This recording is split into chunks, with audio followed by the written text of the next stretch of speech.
চলে এসেছে বাংলাদেশের গাবতলীর হাটে। এই মুহূর্তে আমরা কিন্তু গাবতলীর হাটে দুইটা উট দেখতে পাচ্ছি। সেই উটের খামারের কাছে দাঁড়িয়ে আছি এবং জানতে চাই এই ভাই দুটি উট নিয়ে এসেছেন।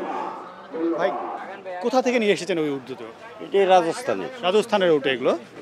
গাবতলী হাটে নিয়ে এসেছেন, কেমন দাম আশা করছেন এই দুটো উট থেকে? একটা 28 লক্ষ, একটা 27 লক্ষ। উট দেখাতে চাই আমরা, আপনার উটের দিকে ছবিগুলো ধরতে চাই। একটা 28 লক্ষ, একটা 27 লক্ষ। এখন পর্যন্ত কি কোনো দেওয়ার দাম হয়েছে?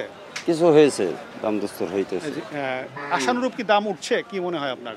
না, ইনশাল্লাহ মোটামুটি ভালোই যাবে। ভালোই যাবে। জি, আপনারা যা আশা করছেন তা হয়তো পেয়ে যাবেন। জি জি, পেয়ে যাবেন বলে মনে করছেন। এখন পর্যন্ত বেশ ভালোই ক্রেতা আসছে তাহলে উট কেনার জন্য। হ্যাঁ হ্যাঁ হ্যাঁ, ভালোই আল্লাহ দিলে বিভিন্ন জায়গা থেকে দাম দস্তুর বলতেছে, ইনশাল্লাহ হয়ে যাবে। আশায় আছি যে আল্লাহর রহমতে। হ্যাঁ জি। কবে এসেছেন এই উট দুটো নিয়ে? 15-20 দিন হলো। 15-20 দিন ধরে আপনি এখানে অবস্থান করছেন, আরও কয়েকদিন বাকি আছে। এর মধ্যে হয়তো এই উট দুটো বিক্রি হয়ে যাবে। রাজস্থান থেকে এনেছেন এই গাবতলীর হাটে। এখন পর্যন্ত কি দুইটা উটই গাবতলীর হাটে এসেছে?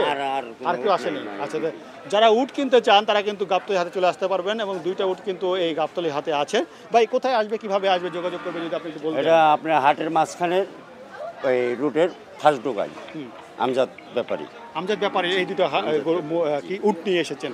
আমজাদ ব্যাপারীর এই যে এখানে আসলে কিন্তু আপনারা এই উট দুটো পেয়ে যাবেন। আমরা উট দুটো আরও বেশি ভালো করে দেখাতে চাই, আপনারা দর্শকরা একটু যদি দেখতেন।